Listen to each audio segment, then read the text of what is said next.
Hello friends, આજે આપણે નિર્બળ acid versus નિર્બળ base અનુમાપન વિશે ચર્ચા કરીશું, જેમાં નિર્બળ એસિડ તરીકે એસિટિક એસિડ લઈશું અને નિર્બળ બેઝ તરીકે એમોનિયમ હાઇડ્રોક્સાઇડ લઈશું, CH3COOH એસિડ તરીકે અને NH4OH એક બેઝ તરીકે લઈશું, જેની પ્રક્રિયા આપણને એક સોલ્ટ આપે છે, જે સોલ્ટને કહીશું એમોનિયમ એસિટેટ. અહીંયા જે સોલ્ટ છે એમોનિયમ એસિટેટ એ દર્શાવેલો છે, જેનું સૂત્ર તમે જોઈ શકો છો. હવે મિત્રો વાત કરીએ આયનીકરણ પ્રોસેસની. તો અહીંયા આપેલા બંને એસિડ અને બેઝ બંને એ એનું આયોનાઇઝેશન આંશિક રીતે થાય છે, જસ્ટ બીકોઝ કે વીક છે. આપણે જાણીએ છીએ, વીકની ડેફિનેશન આપણે આપી હતી કે આંશિક રીતે આયનીકરણ થતું હોય તો એ વીક એસિડ અને વીક બેઝ છે. હવે આવા વીક એસિડ અને વીક બેઝનું જ્યારે અનુમાપન કરતા હોઈએ અને એ પણ વોલ્યુમેટ્રિક ટાઇટ્રેશનની મદદથી, તો અનુમાપનમાં જ્યારે એન્ડ પોઈન્ટ મેળવવાનો હોય એ એન્ડ પોઈન્ટ એક્યુરેટ મેળવી શકતા નથી, જેથી વોલ્યુમેટ્રિક ટાઇટ્રેશનમાં આવા પ્રકારના અનુમાપનનું ઇમ્પોર્ટન્સ ઘટી જાય છે. મિત્રો, એનું કારણ શું? તો જે પીએચ ફેરફાર મળવો જોઈએ, ગ્રાફમાં આપણે બેટર જોઈ શકશું, તો જે પીએચ ફેરફાર મળવો જોઈએ એ એક્ઝેક્ટલી પીએચ ફેરફાર મળતો નથી. મતલબ કે એક સીધી રેખા ટાઈપ મળે છે, દેન પછી પીક થાય છે, એની પીએચમાં વધારો જોવા મળે છે, બટ એટલો નહીં કે જેથી આપણે ઇઝીલી એનું એન્ડ પોઈન્ટ નક્કી કરી શકીએ. જે ફેરફાર મળવો જોઈએ એ ફેરફાર ખૂબ જ નાનો જોવા મળે છે. મિત્રો, આપણે strong acid versus strong base અને બીજા કેટલાક ટાઇટ્રેશનમાં બે કોમન ઇન્ડિકેટર જોયા, જે ફિનોપ્થેલિન ઇન્ડિકેટર છે, એની રેન્જ અહીંયા દર્શાવેલી છે. તો ફિનોપ્થેલિન ઇન્ડિકેટર 8 થી 10 ની પીએચ વચ્ચે કલર ચેન્જ આપે છે, જ્યારે મિથાઇલ ઓરેન્જ છે મિત્રો 3.1 થી 4.4 સુધીની રેન્જમાં કલર ચેન્જ આપે છે. સો એ કલર ચેન્જ અહીંયા તમે ઓબ્ઝર્વ કરો તો એ ઇન્ડિકેટર દ્વારા અહીંયા ચેક કરવામાં આવે તો એ ક્યાંય એનો એન્ડ પોઈન્ટ શોધી શકશે નહીં. જો ફિનોપ્થેલિનની વાત કરીએ એની મદદથી જોઈએ તો એ કલર ચેન્જ લગભગ અહીંયા આપશે, જે તમે ગ્રાફમાં જોઈ શકો કે 100 ml થી આગળ નીકળી ગયું છે. અહીંયા જે દેટ મીન્સ કે 105 ml ની આસપાસ એ કલર ચેન્જ આપશે. જ્યારે મિથાઇલ ઓરેન્જની વાત કરો તો અહીંયા ઇન્ટરસેક્ટ કરે છે, અહીંયા ટચ કરે છે, તો એ 40 ની આસપાસ જ કલર પરિવર્તન આપી દેશે. સો આપણે ના ફિનોપ્થેલિન યુઝ કરી શકીએ, ના મિથાઇલ ઓરેન્જ યુઝ કરી શકીએ. મિત્રો, બીજા ઘણા બધા ઇન્ડિકેટર છે કે જે અહીંયાની રેન્જમાં આપણને કલર ચેન્જ આપે, બટ એ બધા જ અહીંયા આ નાના ફેરફારના કારણે આપણે સિલેક્ટ કરી શકતા નથી. તો એના માટે સૂચક જો ઉપયોગ કરવો હોય તો કેટલાક એક્ઝેક્ટલી જે અહીંયા નાનો ફેરફાર છે, યલો લાઇનમાં તમે જોઈ શકો છો, લગભગ 0.5 એપ્રોક્સિમેટ કહીએ તો 0.5 નો જો ફેરફાર હોય તો એ 0.5 વચ્ચે જે સૂચક કલર ચેન્જ આપતો હોય એવું સિલેક્ટ કરવું પડે.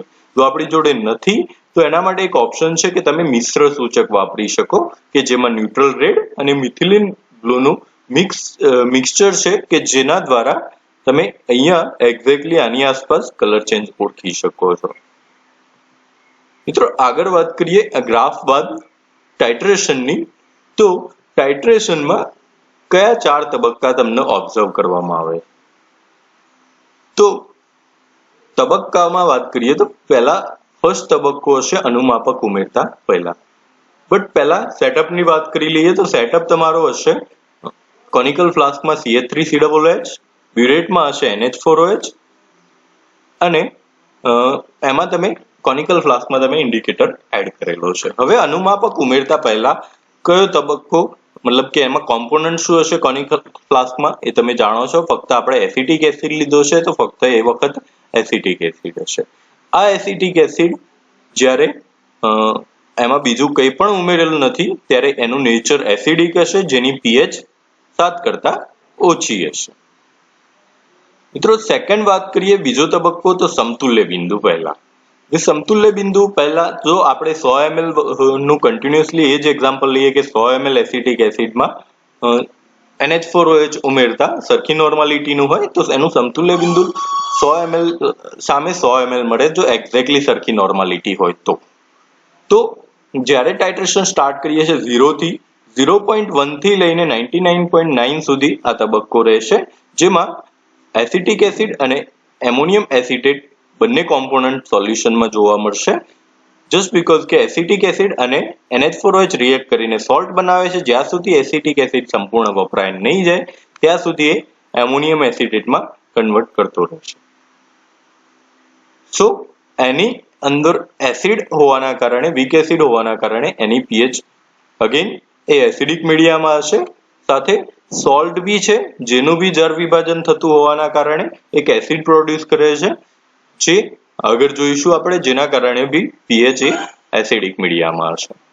મિત્રો થર્ડ બિંદુ છે સમતુલ્ય બિંદુ.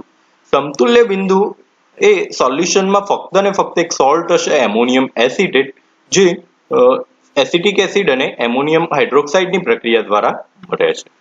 હવે જે આ એસિટિક એમોનિયમ એસિટેટ છે એ એમોનિયમ એસિટેટ એક ન્યુટ્રલ સોલ્ટ છે, જેથી એની pH 7 મળશે. મિત્રો તમે કોન્જ્યુગેટેડ નો કોન્સેપ્ટ આગળ સમજતા આવ્યા છો. ફરી એકવાર કહી દઉં તો એસિટિક એસિડ એક વીક એસિડ છે જેનો કોન્જ્યુગેટેડ CH3COO- એ સ્ટ્રોંગ બેઝ હશે, જ્યારે એક NH4OH એમોનિયમ હાઇડ્રોક્સાઇડ એક વીક બેઝ છે જેનો કોન્જ્યુગેટેડ NH4+ એ સ્ટ્રોંગ એસિડ હશે. સ્ટ્રોંગ બેઝ અને સ્ટ્રોંગ એસિડનું મિક્સચર એક તમને ન્યુટ્રલ સોલ્યુશન આપશે જેની pH એક્ઝેક્ટલી 7 હોવી જોઈએ. મિત્રો ફોર્થ બિંદુ છે સમતુલ્ય બિંદુ. પછી સમતુલ્ય બિંદુ પછી સોલ્યુશનમાં NH4OH એટલે કે એમોનિયમ હાઇડ્રોક્સાઇડ હશે, સાથે એમોનિયમ એસિટેટ હશે કે જે અગાઉ રિએક્શન દ્વારા મળી આવ્યો છે, અને NH4OH એઝ ઇટ ઇઝ અનરિએક્ટેડ પડ્યો રહેશે. સો NH4OH ના કારણે એની સોલ્યુશનની pH બેઝિક મીડિયામાં હશે, જે 7 કરતા વધુ હશે. આગળ જોઈએ મિત્રો, જ્યારે ક્વેશ્ચન જોઈએ 100 ml સામે NH4OH એડ કરવામાં આવે ત્યારે શરૂઆતના સમયે એનું કન્સન્ટ્રેશન શું હશે? એસિટિક એસિડ આપણે જાણીએ છીએ એક વીક એસિડ છે, જેની હાઇડ્રોલિસિસની પ્રક્રિયામાં તમને આ પ્રમાણે બે કોમ્પોનન્ટ મળશે, જેમાં એક છે H3O+ અને બીજો છે CH3COO-. અહીંયા એસિટિક એસિડની આપણે Ka વેલ્યુ જાણીએ છીએ. Ka અને Kb વેલ્યુ તમને જણાવી દઉં. એસિટિક એસિડની Ka વેલ્યુ તમને ગિવન હશે કે જે 1.8 × 10⁻⁵ છે, જ્યારે NH4OH ની બી Kb વેલ્યુ હશે બેઝ માટે, કોન્સ્ટન્ટની વેલ્યુ Kb હશે, જેની વેલ્યુ બી સરખી જ છે 1.8 × 10⁵. સો એ વસ્તુને ધ્યાનમાં રાખીશું અને આ રિએક્શન ઓબ્ઝર્વ કરીએ. રિએક્શનમાં Ka કોન્સ્ટન્ટની વેલ્યુ મેળવવી હોય તો કોન્સ્ટન્ટની વેલ્યુ શું થશે? Concentration of product divided by concentration of reactant. Product તરીકે આપણે H3O+ મળે છે અને CH3COO- મળે છે. સો કન્સન્ટ્રેશન ઓફ CH3COO- અને H3O+ divided by concentration of acetic acid CH3COOH. So ઉપરના જે H3O+ અને CH3COO- છે, જેટલો ફોર્મ H3O+ થયો હશે એટલો જ ફોર્મ CH3COO- થયો હશે. CH3COOH નું જો શરૂઆતનું કન્સન્ટ્રેશન C છે, આનું 0 હશે. અહીંયા C - X થશે તો અહીંયા બંનેનું કન્સન્ટ્રેશન X અને X હશે, તો અહીંયા C - X હશે. જ્યાં આપણે C - X માંથી X ને નિગ્લેક્ટ કરીને આ ઇક્વેશન મેળવ્યું છે, જેમાંથી નિગ્લેક્ટ કરવાથી અહીંયા આપણે CH3COOH નું કન્સન્ટ્રેશન શરૂઆતના કન્સન્ટ્રેશન મુજબ લખી શકીએ, જેના કારણે 0.1 અહીંયા આપણે લખી શકીએ છીએ. અને આ બંનેનું કન્સન્ટ્રેશન સરખું હોવાના કારણે કોઈ એકનું કન્સન્ટ્રેશન H3O+ નું કન્સન્ટ્રેશન લઈ લઈએ, જેથી H3O+ નો હોલ સ્ક્વેર કન્સન્ટ્રેશન H3O+ નો હોલ સ્ક્વેર તમે લખી શકો Ka બરાબર. સો Ka બરાબર તમને આ ઇક્વેશન મળશે. હવે એમાં અગર H3O+ જો લખવું હોય તો H3O+ નો whole square, concentration of H3O+ નો હોલ સ્ક્વેર Ka × 0.1 લખી શકાય છે. K ની વેલ્યુ આપણે જાણીએ છીએ, અહીંયા છે આપણી જોડે, તો એ વેલ્યુ અહીંયા ઇક્વેશનમાં પુટ કરતા તમને આ પ્રમાણેનું ઇક્વેશન મળશે, જેમાં એને સોલ્વ કરતા તમને આન્સર મળશે 1.35 × 10⁻³ બરાબર. અહીંયા તમે સિમ્પલ કેલ્ક્યુલેશન માટે તમને શીખવાડું કે 1.82 × 10⁻5 into 0.1 is equal to 10⁻6 લખશો. 10⁻6 નો અંડર રૂટ થશે 10⁻3 અને 1.82 નું અંડર રૂટ થશે 1.35. સો તમે આ પ્રમાણે આન્સર લખી શકો છો. સો ફર્સ્ટ માટે H3O+ નું કન્સન્ટ્રેશન મળી ગયું. હવે આપણે pH નું ઇક્વેશન જાણીએ છીએ room ટેમ્પરેચરે. pH is equal to -log concentration of H3O+. અહીંયા આપણને આપેલું જ છે. સો એમાં વેલ્યુ પુટ કરી લઈએ આપણે 1.35 into 10⁻3. સો તમને pH is equal to મળશે 2.87. મિત્રો આ તમે જૂના થિયરીમાં કેલ્ક્યુલેશન કર્યું છે, સો તમને અહીંયા પ્રોબ્લેમ નહીં થાય. હવે આગળ સેકન્ડ પોઈન્ટ જોઈશું. અગેન આ બી કેલ્ક્યુલેશન આપણે કરી ચૂક્યા છીએ. સો pH is equal to લખી શકાશે એક વીક એસિડ હોય ત્યારે pH is equal to pKa plus log salt upon acid. So value મૂકી લઈએ આપણે. pKa ની વેલ્યુ શું થશે પહેલા તો ફાઇન્ડ આઉટ કરી લઈશું. Ka ની વેલ્યુ આપણને ખબર છે 1.82 into 10⁻5 or 1.8 લખી હતી આપણે. સો આન્સરમાં કોઈ લગભગ ચેન્જ નહીં આવે. સો 1.8 into 10⁻5 તમે log એનો માઇનસ log લેશો તો તમને pK ની વેલ્યુ મળશે, જે pK ની વેલ્યુ છે 4.74. હવે આ pK ની વેલ્યુ આ ઇક્વેશનમાં પુટ કરી લઈએ. pK is equal to 4.74 plus log 50 upon 50. 50 એ શું છે કે સોલ્ટનું જે વોલ્યુમ છે અને એસિડનું જે વોલ્યુમ છે એ નીચે લખેલું છે. સો વોલ્યુમ બંનેનું સેમ હોવાના કારણે pH is equal to pKa મળશે, જે 4.74 છે સેકન્ડ 50 ml. મતલબ જો આપણે એના પછી થર્ડ પોઈન્ટની વાત કરી લઈએ 98 ml. તો 98 ml 0.1 નોર્મલ NH4OH ઉમેરેલ હોય ત્યારે શું થશે, તો એના માટે બી સેમ અગેન ઉપરનું જે સૂત્ર યુઝ કર્યું હતું સેમ 98 divided by 0.2 તમને આન્સર મળશે pH is equal to 6.3.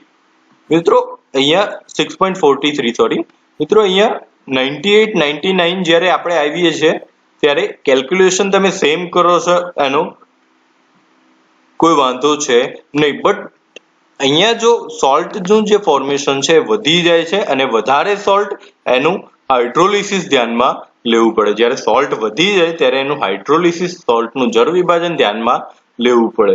જળ વિભાજન ધ્યાનમાં લેતા તમને એની pHમાં ઘટાડો જોવા મળશે. pH is equal to 6.73. આ પોઈન્ટે 99 ml જળ વિભાજન ધ્યાનમાં નથી લીધું ત્યારે મળશે, બટ જળ વિભાજન ધ્યાનમાં લઈશું તો તમને પોઈન્ટ મળશે 6.65. That means કે 0.08 નો ઘટાડો જોવા મળે છે આ પોઈન્ટે. ધેન આગળના પોઈન્ટની વાત કરીએ. અહીંયા આ જળ વિભાજનની કેલ્ક્યુલેશન કઈ રીતે થશે એ આગળના પોઈન્ટમાં આપણે કરેલી છે. એ પોઈન્ટ એ પ્રમાણે કેલ્ક્યુલેશન જોઈ લઈએ. તો નેક્સ્ટ પોઈન્ટ છે 99.9 ml 0.1 નોર્મલ NaOH ઉમેરેલ હોય ત્યારે. હવે મિત્રો જળ વિભાજન ધ્યાનમાં ન લઈએ તો એની pH 7.74. એની pH જે ઉપરના કેલ્ક્યુલેશન પ્રમાણે કરીએ તો એ પ્રમાણે 7.74 થશે, 7.74 થશે. હવે જો આ ધ્યાનમાં નથી લેતા તો 99 એ 7.74 આવી. બટ એકચ્યુઅલી આપણે અગાઉ કહી ચૂક્યા છીએ કે જે સોલ્ટ બને છે 100 ml બનશે, ન્યુટ્રલાઇઝેશન 100 ml થશે. તો 100 ml એ સોલ્ટની pH 7 હોવી જોઈએ, બટ એકચ્યુઅલી આ 100 ml પહેલા જ 7 કરતા વધી જાય છે. ધેટ મીન્સ કે આપણે કેલ્ક્યુલેશન જળ વિભાજનની છે ધ્યાનમાં કમ્પલસરી અહીંયા લેવી પડશે, અધરવાઇઝ તમારી pH કેલ્ક્યુલેશન ખોટી પડશે. સો એ ધ્યાનમાં લેતા પહેલા જળ વિભાજનની રિએક્શનો જોઈ લઈએ. Acetate ion plus H2O gives CH3COOH, જે એમોનિયમ એસિટેટનો એસિટેટ આયન છે એની રિએક્શન કંઈક આ પ્રમાણે થશે અને એમોનિયમ આયન છે એની રિએક્શન કંઈક આ પ્રમાણે થશે. ઓવરઓલ બંનેની રિએક્શન જોઈએ તો CH3COOH- અને NH4+ સોલ્યુશનમાં આ બંને આયનો રહેલા છે. સોલ્ટ છે અને એક્વાયસ સોલ્યુશનમાં છે એટલે આયનો છૂટા ફોર્મમાં હશે. સો CH3COO- આયન એ H2O સાથે પ્રક્રિયા કરી અને CH3COOH બનાવશે. હવે જે આ હાઇડ્રોલિસિસ થયું, આ હાઇડ્રોલિસિસ દ્વારા પ્રોડ્યુસ થતો જે એસિટિક એસિડ છે એને ધ્યાનમાં આપણે લેવાની વાત છે. તો એ વસ્તુ ધ્યાનમાં લેતા અત્યારે એને આ ફોર્મમાં દર્શાવે છે y. આગળ વાત કરી લઈએ, એને આ ઇક્વેશન દ્વારા સોલ્વ કરવું પડે. શું છે આ ઇક્વેશનના ટર્મ? એ શું છે, વાય શું છે, સી શું છે, કે વિશે તમે જાણો છો. આ ત્રણ ટર્મ શું છે એ વિશે પહેલા તો સમજી લઈએ. વેર તમે H plus is equal to લખી શકો A plus Y divided by C salt into K. A is equal two તમારે શું થશે એ વસ્તુ અહીંયા ડિસ્ક્રાઇબ કરેલી છે.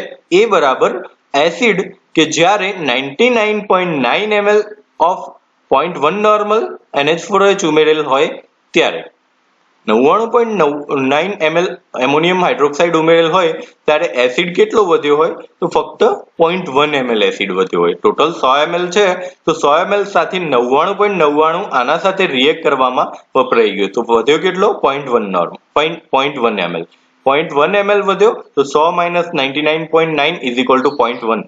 તો અહીંયા 0.1 ml ઇન્ટુ 0.1 નોર્મલ આ શું છે? એનું સાંદ્રતા 0.1 ઇન્ટુ 0.1 ડિવાઇડેડ બાય 199.9. અહીંયા 199.9 ટોટલ વોલ્યુમ છે. 100 પ્લસ 99.9 ઇઝ ઇક્વલ ટુ 199.9. સો એનું સાંદ્રતા થશે 5 ઇન્ટુ 10⁻⁵. જે 0.1 ml વધ્યો છે એની સાંદ્રતા કેટલી થશે? સોલ્યુશનમાં 5 × 10⁻5 જેટલી થશે. હવે બીજું છે ટર્મ છે મિત્રો સી. અહીંયા સી સોલ્ટ લખેલો છે. સોલ્ટ ધેટ મીન્સ કે ક્ષાર. તો સી બરાબર ઉત્પન્ન થતા ક્ષાર એમોનિયમ એસિટેટનું કન્સન્ટ્રેશન, એમોનિયમ એસિટેટની સાંદ્રતા. સો એ સાંદ્રતા શોધવી હોય તો સોલ્ટ કેટલો ફોર્મેશન થયો છે? 99.9 99.9 ml ઉમેરતા 99.9 સોલ્ટ ફોર્મેશન થયું છે. એનું સાંદ્રતા કેટલી છે? તો 0.1 divided by total volume 199.9 total volume છે એનું. સો એનો બી આન્સર મળશે. અહીંયા મિત્રો થોડુંક કરેક્શન કરી લેજો. સી લખજો. અહીંયા સી છે. She is equal two 5 into 10⁻². સો આપણને સી ની વેલ્યુ મળી ગઈ. સી ની વેલ્યુ 5 ઇન્ટુ 10⁻². એની વેલ્યુ મળી ગઈ 5 ઇન્ટુ 10⁻5. વાય ની વેલ્યુ આપણે ફાઇન્ડ આઉટ કરીશું આ ઇક્વેશન પરથી.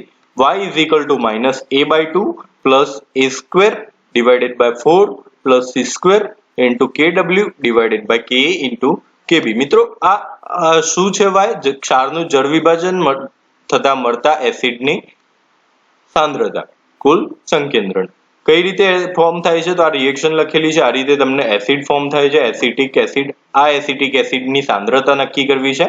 અહીંયા મિત્રો બે એસિડની આપણે સાંદ્રતા નક્કી કરી. એક તો એસિડ કે જે શરૂઆતમાં આપણે લીધો છે અને બીજો એસિડ કે જે જળ વિભાજન દ્વારા પ્રોડ્યુસ થાય છે. બંનેને યુઝ કરવાનો છે એટલા માટે આપણે એની પહેલા y ની વેલ્યુ ફાઇન્ડ આઉટ કરી લઈશું. y ઇઝ ઇક્વલ ટુ આ ઇક્વેશન ને વેલ્યુ ફાઇન્ડ આઉટ કરી લઈશું. બટ આપણે જો ઇક્વેશન મર્જ કરી લઈએ હવે તો a is equal two a લખીશું. y ઇઝ ઇક્વલ ટુ નીચેનું ઇક્વેશન છે એ ઇક્વેશન લખી લઈએ. આ equation y is equal two put કરી લીધું અને નીચે સી સોલ્ટ અને k એઝ ઇટ ઇઝ છે. સો અહીંયા a - a/2. હવે આગળ H પ્લસ ની સાંદ્રતા શોધવા માટે ફોલો અપ કરીએ તો a - a/2 is equal two આપણે લખીશું a/2. આખા a માંથી અડધો a માઇનસ થઈ જાય તો અડધો a વધે જે પોઝિટિવ વેલ્યુ હશે a/2. So a/2 is equal two તમને લખી શકો છો. એની વેલ્યુ તમે જાણો છો 5 ઇન્ટુ 10⁻5 જે હાલ જ શોધી આપણે divided by 2 plus √a². a is equal to again આ વેલ્યુ મૂકી દઈશું 5 ઇન્ટુ 10⁻5 નો whole square divided by 4 plus c ની વેલ્યુ મૂકી દીધી અહીંયા 5 ઇન્ટુ 10⁻2 નો સ્ક્વેર ક્રોસ kw ની વેલ્યુ મૂકી દીધી divided by ka into kb divided by અહીંયા તમે જોઈ શકો છો 5 ઇન્ટુ 10⁻5 જે સી સોલ્ટ ની વેલ્યુ છે અને ઇન્ટુ ka ની વેલ્યુ છે. મિત્રો તમને ક્વેશ્ચન થશે આ ઇક્વેશન આવ્યું ક્યાંથી? તો આ ઇક્વેશન જળ વિભાજન માટે હાઇડ્રોલિસિસની જે આપણે સેમિસ્ટર 4 માં અભ્યાસ કર્યો એના પ્રમાણે kw is equal two kw upon ka into kb હતું. હાઇડ્રોલિસિસ h બરાબર kw upon ka into kb હતું. અને બીજી કેટલીક આ રિએક્શન પરથી ઇક્વેશન રિએક્શન જે અહીંયા લખેલી છે તમને બતાવી દઉં. આ જે પ્રક્રિયા છે આ પ્રક્રિયાના પરથી જે કોન્સ્ટન્ટ k ની વેલ્યુ છે k વેલ્યુની યુઝ એ બંને ઇક્વેશનનો યુઝ કરીને તમે y બરાબર મેળવી શકો છો. અંદર તમારે ક્વોડ્રેટિક ઇક્વેશનનો બી યુઝ કરવાનો આવશે. મેથેમેટિકલ સ્ટેપ વધારે હોવાના કારણે આપણે એને અહીંયા સિમ્પલી ડાયરેક્ટ ફોર્મમાં લખી દીધું છે. જેને સમજવું હોય તો તમે મને લેટરથી કોન્ટેક્ટ કરી શકો છો, પછીથી કોન્ટેક્ટ કરી શકો છો. બટ કોમ્પ્લિકેશન ના થાય એના માટે આપણે ડાયરેક્ટ સિમ્પલી લખી દીધું છે. સો એ આપણને આ ઇક્વેશન મળશે બધી વેલ્યુ પુટ કરતા. હવે આનો ડિવાઈડ કરીએ તો 2.5 into 10⁻⁵ લખી શકાય છે. આનો square 5 into 5 25 divided by 4 that means 6.5 into 10⁻⁵ into 2 that means કે અહીંયા -10 થશે. સો એ આ પ્રમાણે લખાશે કે 6.25 into 10⁻10 લખાશે એન્ડ પ્લસ અહીંયા છે 5 into 10⁻², તો 5 નો સ્ક્વેર 25, અહીંયા 25 10⁻² -2 into -2 so -4 10⁻⁴ and 10⁻14 as it is. અહીંયા 10⁻5 into 10⁻5 so એનો સ્ક્વેર થઈ જશે that means કે 10⁻10 લખાશે 10 લખાશે and 1.8 into 1.8 is equal to 3.24 લખાશે. એ 3.24 લખ્યું છે. બાકી બધા સ્ટેપ as it is ફોર્મમાં લખેલા છે. હવે નેક્સ્ટ આમાં ચેક કરીએ તો -4 અને -14 ટોટલ કમ્બાઈન થશે -18 અહીંયા નીચે -10 છે સો એ કેન્સલ આઉટ થઈને ફક્ત -8 વધશે. 25 divided by 3.24 is equal to 7.716.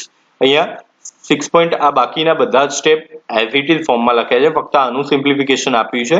સો આના divided by 3.24 is equal to 7.716 અને આ ત્રણેયનું સિમ્પ્લિફિકેશન આપતા 10⁻18 divided by 10⁻10 is equal to 10⁻8 જોવા મળશે, જે અહીંયા દર્શાવેલું છે. દેન આગળ જોઈએ મિત્રો તો આ બંનેમાં 10⁻10 છે અહીંયા 10⁻8 છે, તો આના 2 પોઈન્ટ ઉમેરી દઈએ તો 771.6 into 10⁻10 અહીંયા લખી શકીએ.